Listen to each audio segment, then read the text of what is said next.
Israel just carried out one of the wildest strikes they may have ever attempted.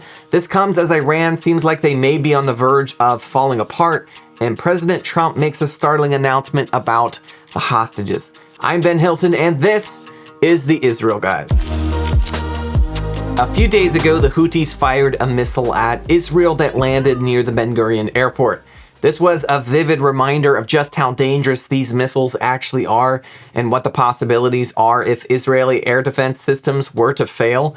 The missile was followed by an announcement from the Houthis that they were engaging in a comprehensive air blockade of Israel. In their words, not mine. What happened next was really, really wild. Israel first sent a wave of fighter jets for kind of typical response of bombing the massive Houthi port, the second largest port in Yemen and the entry port for 80% of the country's food imports, also the place where all the Iranian weapons get brought in. This kind of stuff has kind of become a routine for us at this point, watching the news, but it still is a really intensive operation. Israel flew 20 to 30 aircraft, including spy and refueling planes, over 2,000 kilometers from Israeli soil and dropped somewhere around 50 munitions on the Houthis. They bombed the docks, they bombed the warehouses, they bombed the customs areas and a cement factory nearby. According to Houthi media, the bombing severely damaged 70% of the port's docks and warehouses, so that in and of itself was kind of crazy. But Israel didn't stop there. Just when the Houthis thought that the attacks were over, Israel hacked into the Houthi-run TV and radio. They put their own spokesman on the air, warning people to evacuate the vicinity of the Sana'a International Airport immediately. They also repeated the warning across multiple social media sites as well. Apparently, people took Israel at their word and fled the airport complex.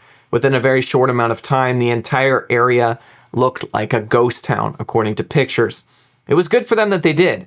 Israeli jets swept in for the second strike of the week, targeting runways, airplanes, and the airport buildings.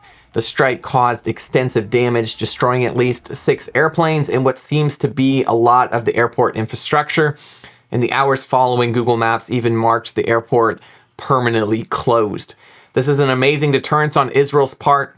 Honestly, something that should have been done a long time ago. In my opinion, terrorist groups shouldn't be allowed to randomly shoot ballistic missiles into any sovereign nation for over a year without major consequences following. Israel's defense minister, Israel Katz, said the strike was a message to Iran of what happens to nations that push Israel too far. In response, a Houthi official said that there would be unimaginable response to the Israeli strike, which is more than likely just shaking a fist into the wind. I'm not sure what more the Houthis can do other than continuing to shoot missiles and drones at Israel, which at this point seems pretty far from their best interest to do, although that never really stopped terrorist organizations before. Iran, for their part, seems to be wanting to distance themselves from the Houthis over this whole thing, saying the Ben Gurion missile strike was an independent decision by the Houthis, not sanctioned by them, which is kind of laughable considering everything they've tried to throw at Israel over this last year, and with very little success. Honestly, since October 7th, Iran has taken hit after hit after hit as a nation.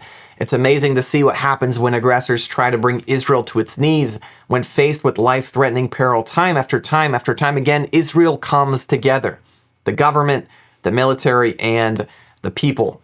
And one group of people that played a huge part in this conflict in an amazing way are our friends over at Magen David Adom.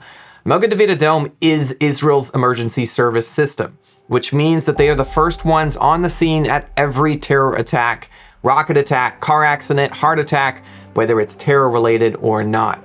They dispatch every ambulance in the nation and they receive thousands of emergency calls every single day.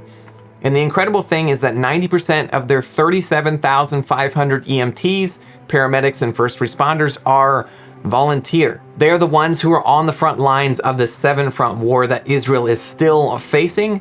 Since October 7th, they have saved thousands of lives and continue to do so every single day. But they need help to do this effectively. With Israel's resources strained to the breaking point with the continued war, Magen David Adom needs more emergency vehicles, bandages, medical supplies, and so much more to respond to every terror attack and every other daily emergency that's happening in Israel. People ask us all the time what they can do to bless Israel during this war, and honestly, this is probably one of the best things that you can do. You could be a part of making sure Magen David Adom is equipped with everything that they need to save more lives in Israel. Go to SaveLivesInIsrael.com to make a real difference today. Iran has been quietly losing their grip on this war with Israel, and they're actually not doing very well at all right now. The port that was damaged a few weeks ago in the huge explosion that may or may not have been caused by Israel handled over 50% of total trade for Iran. Huge sections of that port are still inoperable, exacerbating Iran's already struggling economy due to the Trump-imposed sanctions. All of this is fueling unrest at home, as trust in the government that was already hanging by a thread has once again been severely shaken. Hopefully, Iran will have the sense to make a deal with Trump and disband their nuclear ambitions before they get hit even harder by Israel and/or the United States. Or, better yet, maybe the people of Iran can finally throw off the yoke of dictatorship and free themselves from this madness once and for all.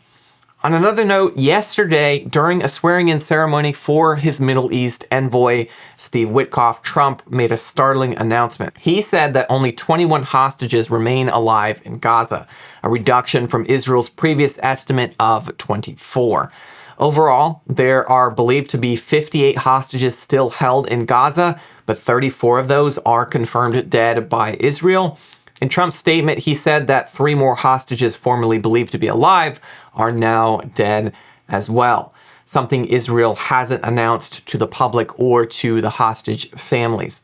Trump said that he got the announcement a few days ago, although he did not specify if it was from Israeli intelligence or American. Obviously, if this is true, it is not only extremely tragic, but also a terrible way for anyone to find this out. Families of hostages are already pressing Netanyahu for confirmation or denial about the statement, although for some reason he seems hesitant to say anything about it at all. Honestly, this is an unimaginable situation. Not only are loved ones forced to live day by day, not knowing what is happening with their family members in Gaza, but they also don't even know if they're alive anymore. And statements like this have to cause unthinkable anxiety and fear for all of those involved.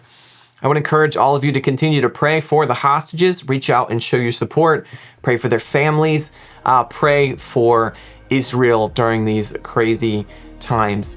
If you want to be a part of Israel's fight against evil in the world, support their volunteer emergency response service, Magen David Adom. If you want to support our work here at The Israel Guys, go over to theisraelguys.com/donate. Thanks for watching.